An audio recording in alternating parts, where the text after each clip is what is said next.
విశాఖ పశ్చిమ నియోజకవర్గం వైసీపీ రాజకీయం ఆ పార్టీ వారికి అంతుపట్టడం లేదట.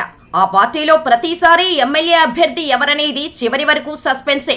ఎన్నికల ముందు ఒకరు, ఎన్నికల తర్వాత మరొకరు, ఎన్నికలకు 2 ఏళ్ల ముందు ఇంకొకరు నియోజకవర్గ ఇన్ఛార్జీలుగా, ఎమ్మెల్యే అభ్యర్థులుగా తెర మీదకు వస్తారు.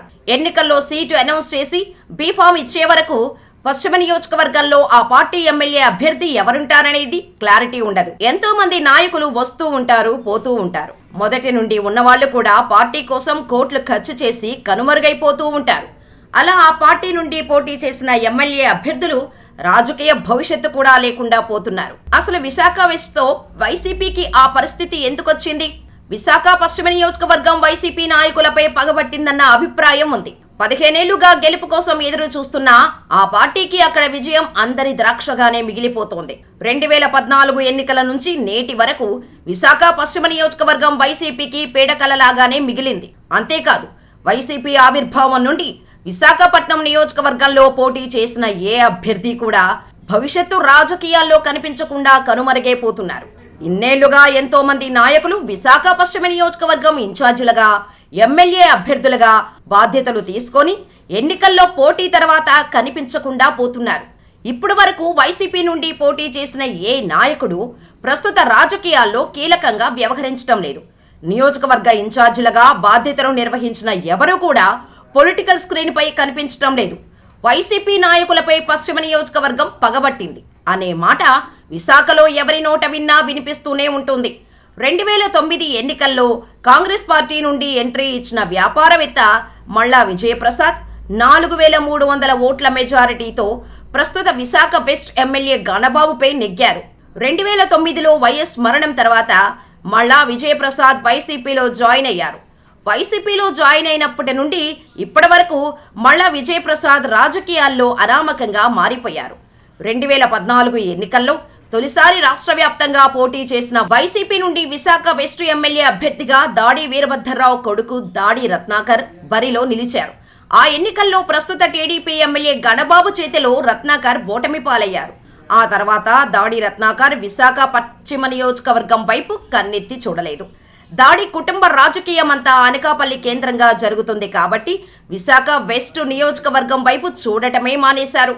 2019 ఎన్నికలు వచ్చేసరికి జగన్కు మాజీ ఎమ్మెల్యే మల్లా విజయప్రసాదే దిక్కయ్యారు. ఆ ఎన్నికల్లో 151 సీట్లు దక్కించుకున్న వైసీపీకి విశాఖ వెస్ట్ మాత్రం కలిసి రాలేదు. టీడీపీ అభ్యర్థి ప్రస్తుత సిట్టింగ్ ఎమ్మెల్యే గణబాబు చేతిలో విజయప్రసాద్ పరాజయం పాలై పొలిటికల్ స్క్రీన్ మీద నుంచి మాయమయ్యారు. మళ్లీ శరా మామూలే.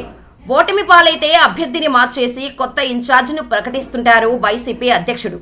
2024 ఎన్నికలు వచ్చేసరికి విశాఖ వెస్ట్ నియోజకవర్గ వైసీపీ ఎమ్మెల్యే అభ్యర్థిగా ఆడారి ఆనంద్ కుమారుడు ప్రకటించారు. ఆడారి ఆనంద్ 2024 ఎన్నికలకు 2 సంవత్సరాల ముందు విశాఖ వెస్ట్ నియోజకవర్గం ఇన్ఛార్జిగా బాధ్యతలు చేపట్టి ఆరోగ్యం సహకరించకపోయినా కష్టపడ్డారు. ఆనంద్ కుమార్ ఎన్నికల వరకు నిరంతరం ప్రజల్లోనే ఉంటూ కోట్లు ఖర్చు చేసి భారీగా ప్రచారం చేసుకున్నారు. ఎన్నికల ముందు చేసిన అన్ని సర్వేల్లోనూ విశాఖ వెస్ట్ ఎమ్మెల్యేగా ఆనంద్ కుమార్ గెలుపు నల్లేరు మీద నడకే అన్నట్టు నివేదికలు వచ్చాయి. దాంతో వైసీపీ క్యాడర్లో ఆనందానికి హద్దు లేకుండా పోయింది. కానీ ఎన్నికల ఫలితాలు వైసీపీకి మళ్లీ షాక్ ఇచ్చాయి. తిరిగి గణబాబునే విజయం వరించింది. ఆయన 35,000 పైచిలుకు మెజారిటీతో హ్యాట్రిక్ కొట్టారు. దాంతో విశాఖ వెస్ట్ నియోజకవర్గంలో వైసీపీ కథ మళ్లీ మొదటికి వచ్చింది. వైసీపీ పార్టీ స్థాపించినప్పటి నుండి 2024 ఎన్నికల వరకు విశాఖ పశ్చిమ నియోజకవర్గంలో పోటీ చేసిన ప్రతి వైసీపీ అభ్యర్థి ఓటమి చవిచూశారు. దాంతో విశాఖ వెస్ట్ వైసీపీపై పగపట్టిందనే ప్రచారం జోరందుకుంది. 2024 ఎన్నికలు ముగిశాయి.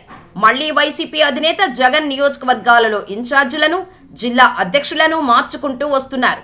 మొన్న ఎన్నికల వరకు 2 సంవత్సరాలు నిర్విరామంగా నియోజకవర్గంలో తిరుగుతూ ప్రజలకు అందుబాటులో ఉంటూ ప్రభుత్వ పథకాలను ప్రజలకు చేరేలా చూసిన వైసీపీ ఎమ్మెల్యే అభ్యర్థి అడారి ఆనంద్ కుమార్ ఓటమి తర్వాత విశాఖ పశ్చిమ నియోజకవర్గంలో కనిపించడం మానేశారు. అడారి ఆనంద్కు ఆరోగ్యం సహకరించకపోయినా ఎన్నికల బరిలో నిలిచారు. కానీ ఓటమి తర్వాత పూర్తిగా నియోజకవర్గానికి దూరమయ్యారు. వాస్తవానికి టీడీపీ అధికారంలోకి వస్తే ఒకవేళ గెలిచినప్పటికీ ఆనంద్ పార్టీ మారేవారన్న ప్రచారం అప్పట్లో జోరుగా సాగింది. ఇప్పుడు ఆయన సైడ్ అయిపోవడంతో వైసీపీ అధినేత జగన్ విశాఖ పశ్చిమ నియోజకవర్గం కొత్త ఇన్ఛార్జిగా మళ్లీ విజయప్రసాద్ను నియమించారు.